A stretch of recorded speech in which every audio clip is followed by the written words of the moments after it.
Hello students, welcome to our YouTube channel Badshah classes. Students, आज के video में हम डिस्कस करने वाला है क्लास 12 फिजिक्स का नया टॉपिक जिसका नाम है refraction from concave spherical surface. यानी कि कॉनकेव स्फेरिकल सरफेस से रिफ्रैक्शन हम देखेंगे कैसा होता है। देखो स्टूडेंट, हमारे पास यहाँ पे दो रिफ्रैक्टिव इंडेक्स हैं। ये हमारा N1 है, ये हमारा N2 है। ठीक है, हमारा देखो हमारी इंसिडेंट रे यहाँ से गई।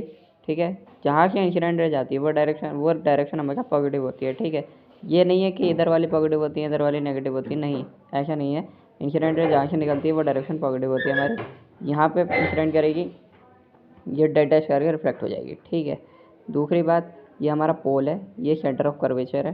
ठीक है, और ये बैक एक्सटेंड हो जाती है। आपको बताइए, आपने छोटी क्लासेस पर पढ़ाई होगा, ये लाइट पीछे एक्सटेंड हो जाती है, 10th क्लास में पढ़ा होगा। जो केस हमारा पीछे एक्सटेंड होता है कॉनकेव के केस में, तो यहाँ पे हमारी एक्सटेंड होते हुए इमेज हमारी यहाँ पे बन जाती है। ठीक है, एक हम यहाँ पे नॉर्मल ड्रॉ कर लेते हैं इसका एम से पी तक। ठीक है, पी डैश इसका नाम दे देते हैं। और दूसरी बात, यहाँ पे जो एंगल बनता है हमारा अल्फ़ा बनता है। ठीक है, यहाँ पे जो एंगल बनता है हमारा θ1 बनता है। ठीक है स्टूडेंट्स, और यहाँ पे जो ट्रायंगल हमारा CMI यानी कि CMI, यहाँ पे जो हमारा एंगल बनेगा वो हमारा बनेगा बीटा। ठीक है, बीटा यहाँ पे एंगल बनता है, हम मान लेते हैं। ठीक है स्टूडेंट्स, यह हमारी ऑब्जेक्ट है। ठीक है, ये हमारा पोल है। ऑब्जेक्ट से पोल तक की डिस्टेंस u होती है हमेशा। पोल से इमेज तक की डिस्टेंस p होती है। पोल से सेंटर ऑफ कर्वेचर तक की डिस्टेंस रेडियस r होती है। ठीक है स्टूडेंट्स, अब देखते हैं स्टूडेंट, ड्राइव करना शुरू करते हैं। इन ट्राइंगल OMC ये वाला ट्राइंगल लेते हैं स्टूडेंट्स। ये वाले ट्राइंगल में हम θ1 की वैल्यू निकालते हैं। θ1 हमारा क्या हो जाएगा, इसमें दो एंगल आ रहा है, एक अल्फ़ा ये वाला आ रहा है, एक ये वाला आ रहा है। ठीक है, अल्फ़ा प्लस में बीटा, ये आ गया स्टूडेंट्स। अब देखो दूसरा ट्राइंगल हो, इन ट्राइंगल CMI, ये CMI ये वाला ट्राइंगल अगर हम लेंगे स्टूडेंट, तो यहाँ से अगर मैंने बीटा की वैल्यू निकाली, अगर मैं ये वाला ट्राइंगल अगर मैं लूँ, यहाँ से अगर मैं बीटा की वैल्यू निकालूँ, तो यहाँ से मेरा आ जाएगा θ2 मेरा ये आ जाएगा।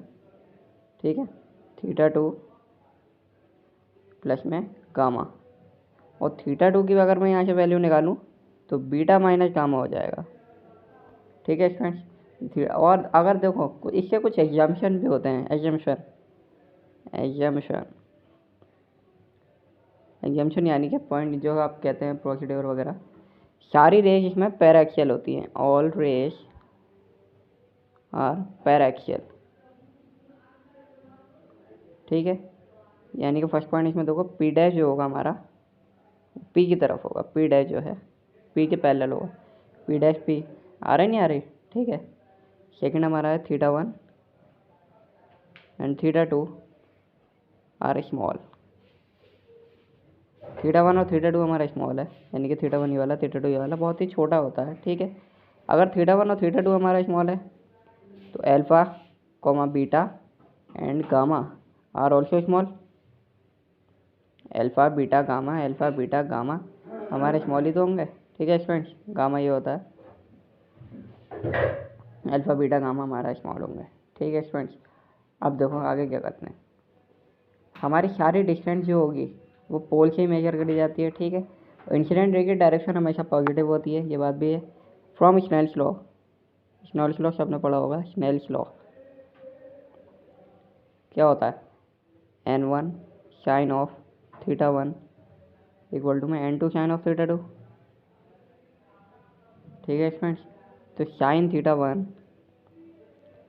विल बी सिमिलर टू θ1 और sine θ2 will be similar to θ2। तो इसकी जगह पे क्या लिख सकता हूँ, N1 θ1 equal to N2 θ2।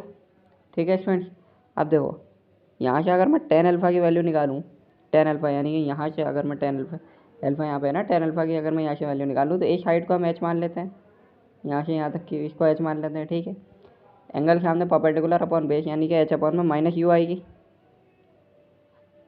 H upon में माइनस यू आएगी, क्योंकि ट्राइंगल का केस है इस वजह से इसमें माइनस आएगी। ठीक है स्टूडेंट्स, टेन बीटा लो, इस तरीके से अगर मैं बीटा निकालूँ तो इसमें एच अपॉन आर आ जाएगा, कॉमा टेन गामा अगर मैं लूँ एच अपॉन में वी आ जाएगा।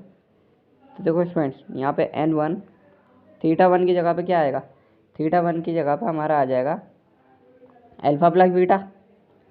थीटा 1 की जगह पे अल्फा प्लस बीटा आ जाएगा। कैसे आ जाएगा देखो, थीटा 1 की जगह पे अल्फा प्लस बीटा, इसको इधर रखो, ठीक है। n2 थीटा 2 की जगह पे क्या आ जाएगा, बीटा माइनस गामा, तो n1 अल्फा की जगह पे क्या आ जाएगा, टेन अल्फा हमारा सिमिलर होता है अल्फा के, ठीक है। टेन अल्फा हमारा अल्फा के सिमिलर होगा, तो उसको टेन अल्फा की जगह पे हम अल्फा भी लिख सकते हैं, और टेन बीटा की जगह पे बीटा भी लिख सकते हैं, टेन गामा की जगह पे गामा भी लिख सकते हैं। तो गामा की वैल्यू, इन सब की वैल्यू हम पुट कर देंगे, तो ये हमारा आ जाएगा एच अपॉन माइनस यू, ठीक है। प्लस में बीटा हमारा क्या आ जाएगा, h upon r equal to n2, बीटा मेरा क्या आ जाएगा, h upon are minus h upon v. Students यहाँ पे n1 ये एच में कॉमन ले लूँ, 1 अपॉन माइनस यू प्लस में 1 upon r equal to n2 h में कॉमन ले लूँ, 1 अपॉन आर माइनस में 1 अपॉन वी, ठीक है। स्टूडेंट्स एच से एच कैंसिल, मल्टीप्लाई में होते हैं, कट जाते हैं, ठीक है। अब देखो स्टूडेंट्स क्या होगा, n1 upon minus you plus में n1 upon r equal to में n2 upon are minus n2 upon में v। तो स्टूडेंट इसको किस तरीके से लिख सकते हैं, इसको इस तरीके से लिख सकते हैं, n2 upon V minus n1 upon U equal to n2 minus n1 upon में आर। अगर आप एलसीएम लेके सॉल्व करोगे, इसको इन दोनों को साइड ले जाओगे, इधर इसको इधर ले जाओगे, तो ये हमारा आ जाएगा स्टूडेंट, ये जो हमारा फॉर्मूला निकल के आया n2 upon V minus n1 upon U equal to n2 minus n1 upon R. Student इस फॉर्मूले को हमारा कहते हैं refraction from concave spherical surface, यानी कि रिफ्रैक्शन फॉर्मूला ऐसे ही बोलते हैं। Okay, thank you student, channel को सब्सक्राइब करो, वीडियो को लाइक करो।